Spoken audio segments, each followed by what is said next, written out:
नमस्कार, जय श्री राधे कृष्णा जी। आज हम बात करने वाले हैं एक्टर सुशांत सिंह राजपूत जी की मृत्यु के बारे में। उनकी जन्म कुंडली जो है 21 जनवरी 1984, समय प्रातः 11:55 पर, और समय का जो स्थान है वो है पटना, बिहार।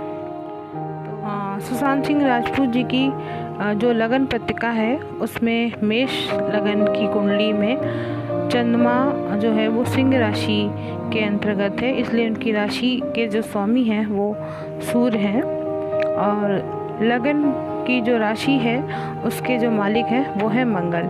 मंगल जो है इस कुंडली में 11 डिग्री के अंतर्गत है, और जो सूर्य है वो 6 डिग्री के अंतर्गत दिखाई दे रहे हैं। इसके साथ साथ जो लगन है वो हमारी 17 डिग्री के आसपास है, और इसके साथ साथ चंद्रमा जो है वो 14 डिग्री के अंतर्गत है। ये सारी चीज़ें मैं इसलिए आपको बता रही हूँ कि इन सब का बहुत अधिक प्रभाव पड़ने वाला है पूरी कुंडली के अंतर्गत, कि अचानक से सुशांत सिंह जी ने किस तरीके से फांसी लगाकर अपनी जान दे दी, और इसके साथ साथ ऐसे कौन से कारण रहे हैं जिसके कारण उनकी मृत्यु अचानक से हो गई। उनकी कुंडली से ये बात कैसे जान सकते हैं, और जो इसमें जो मुख्य ग्रह हैं ऐसे कौन से ग्रह हैं जिसके कारण इनकी मृत्यु हो गई। अच्छे खासे ही हम सबको अवाक करके चली गई, एक रहस्यमय मौत हो गई उनकी, जिसका कौन सा ग्रह है जो इस तरीके से इस पूरी कुंडली को बदल कर रख दे रहा है, कौन सा ग्रह है जो जिम्मेदारी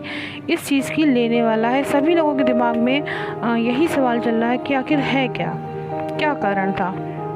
सब कुछ होते हुए भी आखिर ऐसी कौन सी कमी रह गई थी जो जीवन में इतनी निराशा को वो फेस करने की कोशिश नहीं कर पाए। अब जो हम बात करने वाले हैं उनकी लगन पत्रिका से ही बात करते हैं। तो मेष लगन की कुंडली में जो राहु हैं वो उनके द्वितीय भाव में बैठे हुए हैं, चंद्रमा जो है वो पंचम भाव में है, मंगल शुक्र जो है मंगल जो है वो सप्तम भाव में शनि के साथ विराजमान है, उच्च के शनि का साथ मिला हुआ है। इसके साथ साथ जो बुध और शुक्र और गुरु हैं वो उनके नवम भाव में है, सूर्य दसम भाव में बैठे हुए हैं। तो एक तरह से इनकी कुंडली में काल सर्प योग की स्थिति दिखाई दे रही है। इसके साथ साथ ये आंशिक मंगली भी हैं। ये कुछ गुण हैं जो इनकी कुंडली की स्पेशलिटी को दिखा रहे हैं। सबसे बड़ी बात है केंद्र में ही इनके पापक ग्रहों का स्थान बना हुआ है। इनकी कुंडली में विपरीत कालसर्प योग की भी स्थिति दिखाई दे रही है। केंदुम योग का भी प्रभाव है इनकी कुंडली में, और जो कहा जाए तो मंगल और जो शनि है वो इनकी कुंडली को और डिफ़िकल्ट बना देते हैं। कहाँ से? जो इनका विवाह स्थान है वहाँ पर। ठीक है, अब हम बात करते हैं मंगल में जो इनकी जो महादशाएं चल रही है वो कौन सी हैं। आखिर जिस महादशा के अंतर्गत इनके साथ ऐसी दुर्घटना हो गई। सबसे पहली बात, मंगल जो है इनकी कुंडली में विशेष रूप से उत्तरदायित्व निभाने वाले बने हुए हैं, आत्मकारक ग्रह हैं। तो लग्नेश का अष्टम से भी संबंध बना हुआ है, और मंगल मेष लगन में बैठने के बाद भी जहाँ सप्तम भाव में बैठते हैं वो शनि के साथ बैठे हुए हैं, और एक तरह से इस पे जो दृष्टि योग है वो भी हमें देखने की बहुत ज़रूरत है। लगन पत्रिका के अंतर्गत गुरु की दृष्टि जो है वो चंद्रमा के ऊपर भी है, एंड अगर हम मंगल की दृष्टि देखते हैं तो वो सूर्य के ऊपर है, इनकी लगन के ऊपर है, एंड इसके साथ साथ वो अपनी अष्टम दृष्टि से राहु पर भी दृष्टि कर रहे हैं, यानी कि सप्तम से वो दसम और 1 और 2 भाव को भी देख रहे हैं। शनि जो है वो अपनी तीसरी दृष्टि से नवम स्थान को, फ्यूचर को इंगित कर रही है। इसके साथ साथ लगन को, यानी खुद सुशांत सिंह के शरीर के दिमाग के हिस्सों को प्रभावित कर रही है। इसके साथ साथ उनके हाथों की और उनके दिल को, सबसे ज़्यादा दिल को उनको बहुत ज़्यादा प्रभावित करने की चीज़ें बन रही हैं, क्योंकि यहाँ जो चंद्रमा है वो आपके मन का कारक है। भाव, हृदय के अंदर जो भी भाव उपस्थित होते हैं उसके ऊपर एक विष जैसी दृष्टि का बनना बहुत ही ज़्यादा परेशानी का कारक है। अब हम बात करते हैं कि राहु और केतु का कैसा यहाँ पर दृष्टिकोण है। राहु जो है वो अपनी देखा जाए तो पंचम दृष्टि से शत्रु ग्रह को भी देखता है और उनके अष्टम भाव को भी देखता है और इसके साथ साथ उनके सूर्य को देखा। सूर्य जो है यहाँ पर हमारी आत्मा का कारक होता है, हमारे शरीर का कारक भी होता है। क्योंकि लगन जो है वो मेष लगन है, तो कहीं ना कहीं सूर्य और जो मंगल है उसकी आपस में दृष्टि है और मंगल और सूर्य की दृष्टि भी आपस में, मंगल की दृष्टि सूर्य के ऊपर पड़ रही है, तो एक तरह से यहाँ पर भी पॉजिटिविटी है। लेकिन सूर्य और मंगल का जो डिग्री वाइज अगर आप चेक करते हैं तो सूर्य 6 डिग्री का है और मंगल भी जो है वो 11 डिग्री का, यानी अभी कम डिग्री के अंतर्गत ही ये यहाँ पर दिखाई दे रहे हैं। ठीक है, अब चूंकि राहु से दृष्ट हो गया है तो डिग्री वाइज भी राहु की जो डिग्री है वो यहाँ पर 19 डिग्री है, तो सूर्य की कमजोरी कहीं ना कहीं दिखाई दे रही है। अब हम बात करते हैं कि जो केतु है, केतु जो है वो उनके द्वादश भाव को देख रहा है, उनके उनके द्वादश भाव के साथ साथ दूसरे भाव को भी देखता है और चतुर्थ भाव को भी देखता है। यानी शनि और केतु दोनों की ही दृष्टि उनके चतुर्थ भाव को चोट पहुंचा रही है, यानी उनके दिल को आघात देती है, अचानक से देती है, कुछ ऐसी परिस्थितियां करती है जो उनके दिल को कहीं ना कहीं चोट पहुंचा सके। अब हम बात कर लेते हैं अपनी नेक्स्ट कुंडली के ऊपर, जो इनकी चंद्र कुंडली है। चंद्र कुंडली की ज़रूरत हमें इसीलिए पड़ती है कि आखिर कैसे हम जाने कि आखिर उनकी चीज़ें क्या है, क्योंकि जब भी हम नवांश कुंडली की बात करेंगे उसके पहले हम चंद्र कुंडली ज़रूर देख लेना चाहिए। चंद्र कुंडली और प्रश्न कुंडली, जिस समय सुशांत सिंह की मृत्यु हुई, अगर उनकी सिंह राशि के अनुसार हम कुंडली का योग बनाते हैं तो जब भी देखेंगे तो उसमें एक चीज़ नज़र आती है कि जो चंद्र कुंडली में सिंह राशि के जो मालिक हैं वो हैं सूर्य, जो दसम भाव में शुक्र के साथ वृषभ राशि में वक्री शुक्र के साथ बैठे हुए हैं और चंद्रमा जो है वो उनका अष्टम में है।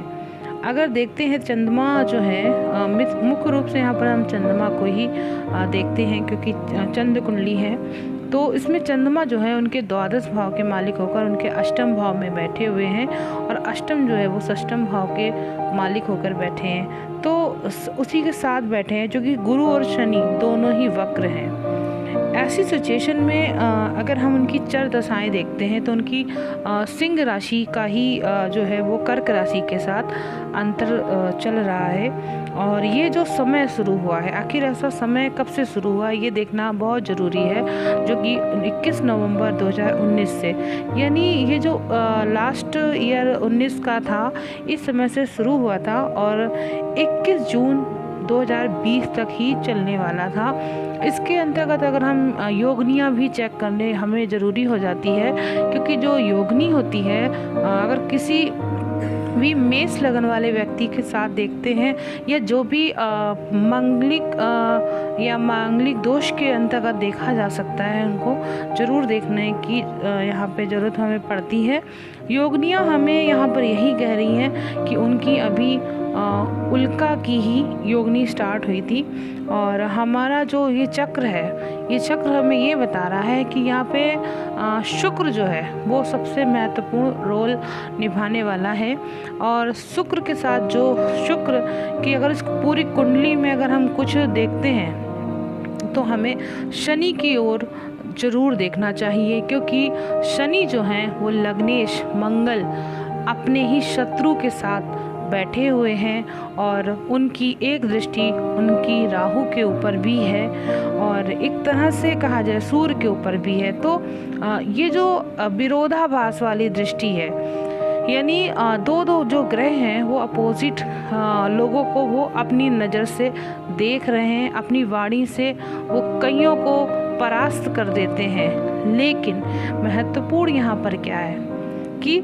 शनि जो है यहाँ उच्च का होकर लेकिन नवांश कुंडली को अगर हम चेक करते हैं तो शनि वहीं पर नीच के हो जाते हैं। और तो एक तरह से जो गुरु स्वराशि का होकर बैठा है, वहीं अगर नवमांश कुंडली में देखते हैं तो गुरु राहु के साथ अपना योग बनाकर चांडाल युति का एक तरह से रूप रख लेते हैं। तो अब हम बात करने वाले हैं जो सबसे महत्वपूर्ण बात है, आखिर ये जो आत्महत्या का योग बना, आखिर क्यों बना? ऐसा ज्योतिष सूत्र कहा गया है कि लग्नेश किस तरीके से काम कर रहा है, ये देखना हमें बहुत ज़रूरी होता है। कहा जाता है कि लग्नेश और अष्टमेश का संबंध अगर बनता है या वो पाप प्रभाव के साथ बैठता है तो कहीं ना कहीं तृतीय भाव अगर एक्टिव हो जाता है और गुरु शुक्र के बीच में बैठा जो बुध है वो बहुत ही कमज़ोर अवस्था में आ जाता है, क्योंकि जो लग्नेश की महादशा है, जो अष्टेश की महादशा है, उसके अंतर्गत कहीं ना कहीं भाग्येश और द्वादेश की महादशा यहाँ पर जुड़ रही है।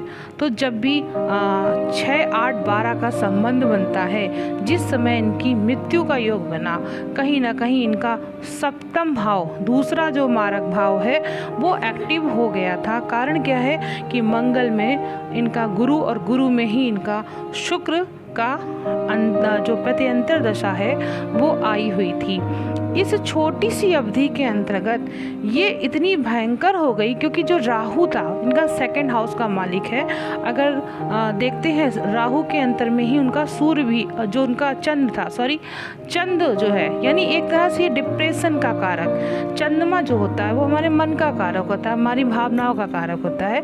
जब हमारी भावनाओं पे कभी भी ग्रहण लगता है, ग्रहण कौन लगा सकता है? यानी राहु, ओवर थिंकिंग, हमारे धड़कनों को बढ़ा देना। मंगल क्या है? ब्लड का कारक है, यानी और गुरु क्या है? वृद्धि का कारक। तो ये जो ग्रह हैं, शुक्र किसका? शुक्र प्रेम का कारक है, यानी अपने प्रेम को लेकर कोई भी चीज़ ज़्यादा सोच जाना। अब यहाँ पर मैं शुक्र की बात क्यों इन्वॉल्व कर रही हूँ? क्योंकि शुक्र जो है, अगर इनकी कुंडली में हम शुक्र को देखते हैं तो शुक्र इनके 0 डिग्री का शुक्र है, जो उनके द्वितीय भाव का भी कारक है और उसके साथ साथ उनके पत्नी भाव के भी वो कारक हैं। अगर इस तरीके से देखा जाए तो चंद्रमा अगली सुख भाव की राशि से होकर अपनी अगली राशि यानी पंचम भाव को प्रभावित कर रही है। ज़्यादातर 5वां भाव को हम पैसे का कारक मानते हैं, चतुर्थ भाव को सुख का कारक मानते हैं, लेकिन चंद्रमा से दिया गया जो सुख होता है वो बहुत ही कम होता है। यानी उस सुख को हम दिन प्रतिदिन घटते और बढ़ते रूप में अपने आप में प्राप्त करते हैं। तो जब इन्होंने अपनी जो भी इनके साथ रहती थी, इनकी रिया जी, उनसे भी उन्होंने एक दिन पहले ही कह दिया था कि आप दूर हो जाइए। आप एक दिन पहले ही चली गई। तो वो क्या था? एक अकेलापन, यानी जो सुख है इनके जीवन में, जो प्रेम वाला सुख है वो इन्हें प्राप्त जरूर होता था, लेकिन किस तरीके से? एक परमानेंट, एक लाइफ टाइम जो चीज़ों को सोचते थे उस जगह इनको निराशा प्राप्त होती थी। जिस किसी व्यक्ति का इनकी जीवन में आना हुआ था, जो भी इनके जीवन में आई हुई थी, उनको लेकर इनके दिमाग में बहुत सारी बातें चल रही थी। तो यहाँ पर दिमाग ओवर थिंकिंग तो कराता ही है, लेकिन यहाँ पे क्या कर रहा है? उनके षष्ठम भाव के ऊपर भी दृष्टि करे हुए है। चंद्रमा तो यहाँ मेन हो गया, इसके साथ साथ बुध हमारा बुद्धि का कारक है। अगर आप लोगों को बता देती हूँ कि राहु और बुध का इस समय करंट पोजीशन में गोचर में जो संबंध बना हुआ है वो जड़ योग कहलाता है। जड़ बुद्धि जो होती है, जिसमें कुछ भी सोचने समझने की क्षमता नहीं रह जाती है, क्योंकि इनकी राशि में सेकंड हाउस में ही राहु बैठा हुआ है। कहीं ना कहीं अगली राशि के ही जो बुध है वो अपनी पूरे बुध अपनी स्वराशि का होकर राहु के साथ बैठकर इनको थर्ड हाउस को और ज़्यादा पराक्रम दे रहा था, उनके हाथों को एक्टिव कर रहा था, किसी ना किसी तरीके से उनके गले के पार्ट को प्रभावित कर रहा था। तो जब राहु और चंद्र यानी सुख में जब जरा सी भी कमी, अब सुख यहाँ पे मैंने बताया कि जो सप्तम, क्योंकि यहाँ पे तुला राशि जो है वो स्त्री के कारक को दिखा रही है और इसके साथ साथ चंद्रमा भी जो है वो स्त्री के रूप में ही यहाँ पर दिग्दर्शित हो रहा है। तो जब राहु और जो शुक्र है जब ये दोनों एक हुए, यानी कहीं ना कहीं ऐसा व्यक्ति जो हमारे जीवन में बहुत ज़्यादा खास होता है, जब वो हमसे दूर हो जाता है, उसके कारण हमें डिप्रेशन का एहसास होने लगता है। हमारे दिमाग में वो सारी चीज़ें, शुक्र यहाँ पे वैभव विलास सब चीज़ों को दिखा रहा है, लेकिन अंदरूनी अभिव्यक्ति वो नहीं हो पा रही है। यहाँ पर हार्मोन्स जो हैं वो दिमाग को प्रभावित कर रहे हैं, दिल को प्रभावित कर रहे हैं, हमारे पूरे शरीर को प्रभावित कर रहे हैं। ऐसी स्थिति यहाँ पर दिखाई दे रही है। तो इसीलिए जो इस व्यक्ति का जो सोचने समझने की जो क्षमता थी, दूसरों के सामने कुछ भी एक्सप्लेन नहीं करना, कारण क्या था, बुध जो है जब गुरु और शुक्र के साथ यानी दो एक ऐसे गुरुओं के साथ बैठ जाते हैं तो वहाँ पर सामने वाला व्यक्ति जो है वो कुछ नहीं बोल पाता है। कारण क्या है कि एक तो लग्नेश जो है वो काफ़ी एनर्जेटिक है, लेकिन चूँकि शनि के साथ बैठा हुआ है तो अपनी जो वाणी की जो क्षमता है जो उसे दिखानी चाहिए थी, क्योंकि राहु वहाँ पर बैठा हुआ है तो वो चीज़ें उनको दिखाई नहीं दे रही हैं। मैंने यहाँ पर इस चीज़ को यहाँ पर दिखाने की कोशिश भी की है कि उनके दिमाग में गुस्सा बहुत जल्दी आने वाला नेचर था, वो एनर्जी अपनी बहुत जल्दी यूज़ करते थे, यानी जो भी है वो एकदम एग्रेसिव नेचर में निकाल देने वाली स्थिति बनाते थे। तो अब आगे जो मैं बात करने वाली हूँ कि इनकी जो योगनी है, आखिर इनको शुक्र इनका जो फल है, मैं उसमें एक चीज़ मैंने चेक किया कि ऐसा कौन सा कारण था। तो इनको जो भी फल मिलने वाला है, योगनी चक्र में मुझे यही चीज़ दिखाई दी कि इनको जो भी प्रॉब्लम हुई वो उनको अपने प्रेम के साथ हुई, और वो प्रेम जिसके बारे में ये सबको बताने के बाद भी इन फ्यूचर को लेकर काफ़ी कॉन्शियस हो गए थे और वो उनसे दूर चला गया था। ये कोई भी हो सकता है, ज़रूरी नहीं है कि जो आप लोग जानते हो वही हो। सबसे बड़ी बात यहाँ पे एक चीज़ और भी है, राहु और केतु के बीच में सारे ग्रहों का आपस में बैठ जाना, विपरीत राजयोग बनाकर इनको काफ़ी पॉपुलैरिटी दी, एक ऐसी स्थिति बनाई जो जीवन में बहुत कुछ दे सकता था। लेकिन केतु, कहते हैं कि केतु जो है वो हमेशा हर चीज़ को छुपाता है और ऐसे कार्य भी करा देता है अपने, मतलब कहा जाए तो अंधविश्वास, आंखें बंद करके कोई चीज़ करवाने वाली स्थिति केतु बनाता है। और वही चीज़ इनके दिमाग पे, उनके दिल पे, यानी जो इन्होंने अपने दिल में सोच लिया बस उनके दिमाग में वही चल रहा था, और वो इतना ज़्यादा चल रहा था कि अगर मैं ऐसा कर लूँगा तो ये चीज़ मेरे लिए बेस्ट होगी। तो चंद्रमा का जब स्वामी, जब चंद्रमा का जो भाव काल पुरुष की स्थिति से अगर वो भाव ही प्रभावित हो गया है तो कहीं ना कहीं चंद्रमा का जो स्वामी है वो तो अपने आप ही प्रभावित हो ही जाएगा। अब कारण क्या है कि जिस दिन इनकी डेथ हुई और जिस समय भी हुई, उस समय का जो पीरियड था उस समय सिंह लगन ही इस समय चल रही थी, और 10 से 12 साढ़े 12 बजे के अंदर तक यही 10:30 बजे के बाद की स्थिति बनी हुई थी। तो कहीं ना कहीं उस समय जो इनकी सिंह लगन थी वो बहुत ज़्यादा, या सिंह जो चंद्र कुंडली है वो बहुत अधिक प्रभावित थी।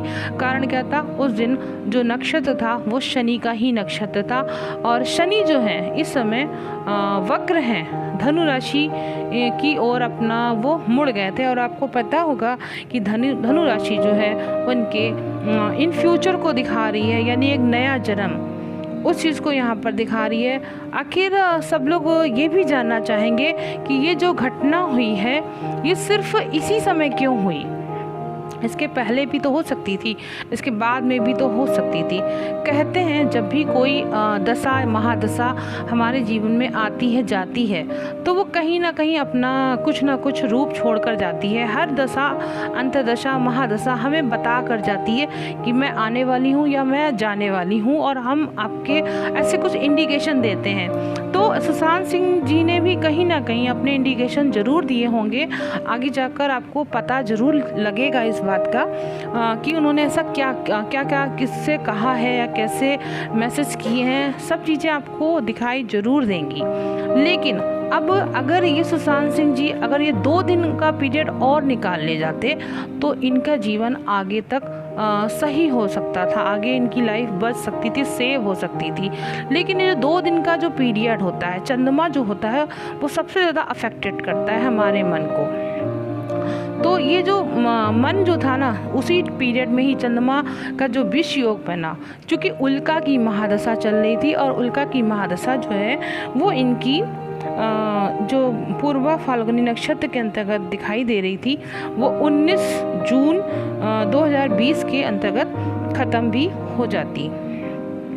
तो ये चीज़ जो है वो आप लोगों को भी बहुत ज़रूरी है ध्यान देने की, क्योंकि शनि जो है वो उत्तराषाढ़ नक्षत्र के उत्तरा भाद्रपद नक्षत्र के अंतर्गत आते हैं और उस दिन चंद्रमा का पूर्व प्रभाव पूरा देखने को मिल रहा था उनके ऊपर। सबसे बड़ी बात है, अगर मैं फेस रीडिंग के अकॉर्डिंग बताती हूँ तो जब भी व्यक्ति के ऊपर शनि का प्रभाव होता है तो उसके दिमाग, उसकी पर्सनालिटी बहुत ही रिजर्व नेचर वाली बन जाती है, जो बहुत कम शब्दों में बात करना पसंद करता है और अपनी बातों को अपने कहे अनुसार ही करवाने की कोशिश भी करने वाले लोगों में नज़र आते हैं ऐसे लोगों की पर्सनालिटी, क्योंकि वो काफ़ी पीड़ा झेले हुए होता है, उसे हर चीज़ इतनी आसानी से नहीं मिलती है लेकिन जब उसे मिलती है, जब देर से मिलती है तो उस चीज़ को वो संभाल कर रखना पाना उनके लिए और ज़्यादा मुश्किल की घड़ी होती है। जैसे कि आप लोगों ने देखा कि इतना सब कुछ मिलने के बाद कई लोग बोल रहे हैं कि मैं इसके आगे भी अपनी चर्चा इसलिए करना चाह रही हूँ। कई लोगों ने कहा है कि सुशांत सिंह जी की जो मित्र मंडली है उन्होंने भी ऐसे ही कार्य किए हैं। अब ये कारण भी लोगों के दिमाग में गूंज रहा है, तो जो मेरे खुद के विचार हैं मैं उसके बारे में बताना चाह रही हूँ कि सुशांत सिंह जी के जो मित्र मंडली है वो भी इसी प्रकार से सुसाइड अटैम्प्ट क्यों कर रही थी। सबसे बड़ी बात है, अगर पंचक का दोष अगर आप लोग हम सभी ज्योतिष में जानते हैं तो जिस समय इनकी जो मित्र थी वो पंचक लगने की स्थिति में ही थे और इनकी जो फ्रेंड हैं उन्होंने सुसाइड किया था 9 तारीख के आसपास और 14 तारीख के आसपास ये इस तरीके की घटना सुशांत सिंह जी के जीवन में भी घटी। इसके पहले जो मई के पीरियड में भी 2 उनके जो फ्रेंड थे उन्होंने भी सुसाइड अटैम्प्ट किया था। लेकिन हमें ये जानना है कि जब ऐसे व्यक्तियों का जीवन बनता है तो क्या उनके आसपास भी वैसे ही व्यक्ति जीवित अपना दोस्ती करते हैं या फिर कोई और प्रकार के दोस्त बनते हैं, अच्छे वाले दोस्त क्यों नहीं बन पाते हैं। तो देखिए, इनका जो 11th हाउस है सबसे अच्छा अपना दोस्त बनाने का एक देखा जाए तो दोस्ती का सबसे अच्छा पॉइंट वहीं से हम चेक करते हैं। तो 11th हाउस का जो मालिक है वो शनि है। शनि खुद ही मंगल के साथ बैठा हुआ है। शनि उच्च का है, बहुत ही रिजर्व नेचर के दोस्त उन्हीं की तरीके शनि की क्वालिटी से युक्त होते हुए व्यक्ति इनके साथ आसपास महसूस होंगे और इनको ये सब बहुत अच्छे भी लगेंगे। लेकिन क्या होता है, जैसा हमारी साथ होता है वैसा ही हमारी चीज़ें बन जाती हैं। अगर हम अच्छे, कहते हैं बड़े बुजुर्ग कि आप अच्छे का साथ करोगे तो आपको अच्छा मिलेगा। अपनी पर्सनालिटी को, अपनी चीज़ों को हमेशा देखना बहुत ज़रूरी होता है कि हम किन को अपना साथ बना रहे हैं। लेकिन घटनाक्रम होते हैं, बहुतों के साथ अच्छे घटनाक्रम होते हैं, बहुतों के साथ बुरे होते हैं। सभी लोग ये चीज़ें जल्दी गेट नहीं कर पाते हैं, लेकिन कुछ लोगों को पता होता है जो कर्म करने की खाली कोशिश करते हैं कि हमें कर्म करना है, हमें भाग्य से कोई मतलब नहीं है, तो वो भी ये चीज़ गलत। भाग्य से हमें बहुत कुछ मिल जाता है, कभी कभी भाग्य से हमें कुछ भी नहीं मिलता है, क्योंकि वहाँ पे हमारे प्रारब्ध का कार्य यहाँ पर स्पष्ट दिखाई देता है। तो इनकी जो मित्र मंडली है वो बहुत रिचेस्ट हो सकती है, लेकिन उसका जो स्वभाव है, हमारा जो स्वभाव होता है वो बहुत ज़रूरी होता है कि हम किस प्रकार के हैं और हम किस तरह के लोगों के साथ अपना जीवन बिताने के लिए आगे बढ़ रहे हैं, या कौन व्यक्ति है जो हमारी संगत में इन्वॉल्व हो रहा है, वो कैसा है। अगर हमें ये पता है अगर हम भी जैसे हैं और वो भी वैसा ही मिल गया तो हमारे जीवन की तो नैया डूबने में देर नहीं हो लगेगी। आप लोगों को ये चीज़ मैं इसलिए बता रही हूँ कि इनकी कुंडली के माध्यम से बहुत कुछ सीखने को आपको मिल सकता है। तो ये रहा मेरा सुशांत सिंह राजपूत जी की कुंडली के ऊपर एक संक्षेप में ही जो भी मेरे को लगा कि इनकी जानकारी जो जिस तरीके की होनी चाहिए वो मैंने आपको बताई है। इतने रिचेस्ट होने के बावजूद उनके दिमाग में ये जो डिप्रेशन की स्थिति बनी उसके पीछे क्या कारण रहा, क्यों आखिर इंसान के पास सब कुछ होते हुए भी इतनी ज़्यादा निराशा बनी रही आज के, और फिर इस कोरोना के पीरियड में ही क्यों आखिर सुशांत सिंह जी की इस तरीके से फांसी लगाकर डेथ हो गई। ये बहुत विचित्र बात थी, पूरी दुनिया के लिए शॉकिंग थी। लेकिन फिर भी कुछ तो ऐसा था ना, कुछ तो सीखने को दे के गए हैं। बहुत सारे ऐसे ग्रह योग हैं, अगर आप लोग भी इन चीज़ों को सीखेंगे जानेंगे तो आप लोगों को भी वो चीज़ काफ़ी आगे तक ले जा सकती है। आप सभी लोग अगर चाहते हैं कि आपकी खुद की कुंडली में कौन से योग हैं, कौन सी ऐसी घटना परिस्थितियाँ हैं जिनको लेकर आपको सतर्क रहना चाहिए, तो आप प्लीज़ मुझे मैसेज कर सकते हैं मेरे मोबाइल नंबर पर और मुझसे अपनी कुंडली का प्रेडिक्शन करवा सकते हैं। चलिए, आप लोग मेरे अगर इस वीडियो को आपको अच्छा लगता है तो आप इसे ज़रूर लाइक, कमेंट और शेयर करिएगा। मिलती हूँ मैं अगले वीडियो में, तब तक के लिए राधे कृष्णा जी, नमस्कार। ईश्वर उनकी आत्मा को शांति दे। नमस्कार।